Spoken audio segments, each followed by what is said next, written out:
আজকে আমি যে রেসিপিটা বানাচ্ছি তার জন্য আলু কেটে নিয়েছি, আদা রসুন কাঁচা লঙ্কা ধনেপাতা পেঁয়াজ টমেটো এক বাটি ডাল ভিজিয়ে রেখেছিলাম আর 3টে ডিম সেদ্ধ করে হাফ করে কেটে রেখেছি। তারপরে কড়াইতে তেল গরম করে নিয়েছি, এখানে আলুটা নুন দিয়ে ভালো করে ভেজে নিচ্ছি। আলুটা আমার ভাজা হয়ে গেছে।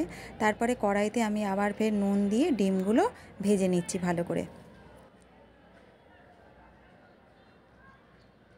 তো ডিমগুলো ভাজা হয়ে গেছে, এবার ডিমগুলোকেও তুলে নেব। তারপরে ওই কড়াইয়ের মধ্যে আবার পেঁয়াজ কাঁচা লঙ্কা দিয়ে একটু কষে নিয়ে আদা রসুন বাটাটা দিয়ে দিলাম। দিয়ে আদা রসুন বাটাটা দেওয়ার পরে সমস্ত মশলা এক এক করে দিয়ে দিচ্ছি, জিরে ধনে কাশ্মীরি লঙ্কা গুঁড়ো হলুদ গুঁড়ো, একটু জল দিয়ে ভালো করে কষিয়ে নিচ্ছি। যতক্ষণ না তেল ছাড়বে ততক্ষণ কষিয়ে নিতে হবে। যেই তেল ছেড়ে দিয়েছে তারপরে আমি ভেজানো মসুর ডাল আলু আর টমেটো কেটে রেখেছিলাম সেটাও দিয়ে দিলাম, দিয়ে নুন দিয়ে সব একসাথে ভালো করে কষিয়ে নেব। কিছুক্ষণ কষিয়ে নেওয়ার পর তারপরে আমি জল দিয়ে দেব। ডালটা যেরকম সেদ্ধ হবে সেই রকম পরিমাণ মতো জলটা দিতে হবে। তো তারপরে আমি কিছুক্ষণ ঢাকনা দিয়ে রেখে দেব। প্রায় 15-20 মিনিটের মতো আমি ঢাকনা দিয়ে রেখেছিলাম। তারপরে আমি খুলে দেখছি যে না, সেদ্ধ হয়ে গেছে, ডালও সেদ্ধ হয়ে গেছে আলুও সেদ্ধ হয়ে গেছে।